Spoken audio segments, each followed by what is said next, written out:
दोस्तों, समुद्र तट के किनारे बसा पुरी नामक ऐतिहासिक शहर अपने प्राकृतिक सौंदर्य के साथ बेहतरीन कला के लिए भी मशहूर है।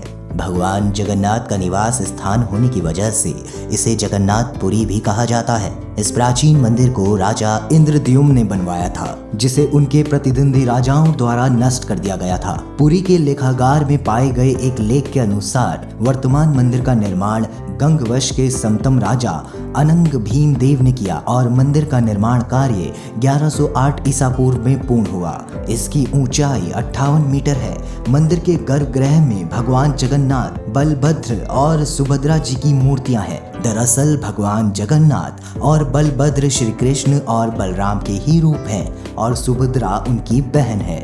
इस मंदिर की रसोई विश्व प्रसिद्ध है, जहां निरंतर भोजन बनता रहता है। इस पवित्र रसोई के संबंध में ऐसी मान्यता प्रचलित है कि चाहे कितनी ही भीड़ क्यों ना हो, यहाँ भक्तों के लिए भोजन की कमी कभी नहीं होती। किंवदंतियों के अनुसार राजा इंद्रद्युम्न के मन में नीलांचल पर्वत पर स्थित नीला माधव देव के दर्शन की इच्छा जागृत हुई। वे पर्वत पर जाकर दर्शन करने की योजना बना ही रहे थे कि तभी नील माधव देव का विग्रह देवलोक चला गया। इससे राजा को बड़ी निराशा हुई, लेकिन तभी आकाशवाणी हुई, हे राजन, आप चिंता ना करें, आपको लकड़ी में भगवान जगन्नाथ के दर्शन होंगे। जिसके बाद समुद्र से प्राप्त लकड़ी के एक बहुत बड़े टुकड़े से देवताओं के शिल्पकार विश्वकर्मा जी को विग्रह निर्माण के लिए नियुक्त किया गया है। विश्वकर्मा जी इस शर्त पर तैयार हुए कि विग्रह के निर्माण काल के दौरान कोई भी व्यक्ति उसे नहीं देखेगा।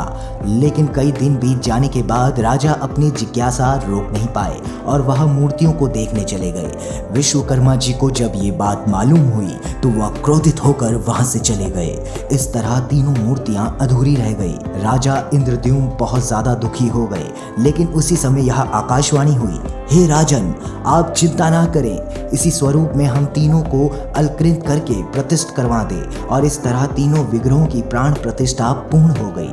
प्रत्येक वर्ष आषाढ़ मास के शुक्ल पक्ष की द्वितीया से द्वादशी तक पुरी में 10 दिनों का रथ यात्रा महोत्सव होता है।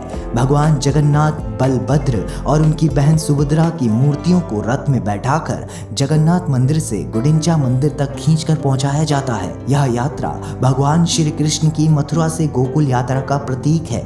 इस अवसर पर देश के विभिन्न हिस्सों से लाखों के श्रद्धालु जगन्नाथपुरी में एकत्रित होते हैं। इनमें से कुछ श्रद्धालु ऐसे भी हैं जो स्वयं अपने हाथों से भगवान के रथ को खींचते हैं। तो दोस्तों, कैसी लगी आपको हमारी आज की ये वीडियो? हमें कमेंट बॉक्स में जरूर बताएं। वीडियो अच्छी लगी हो तो वीडियो को लाइक और चैनल को सब्सक्राइब जरूर करें। और अगर आप भी चाहते हैं कि हम किसी भगवान के ऊपर वीडियो बनाएं तो हमें कमेंट बॉक्स में वो भी बताएं। धन्यवाद।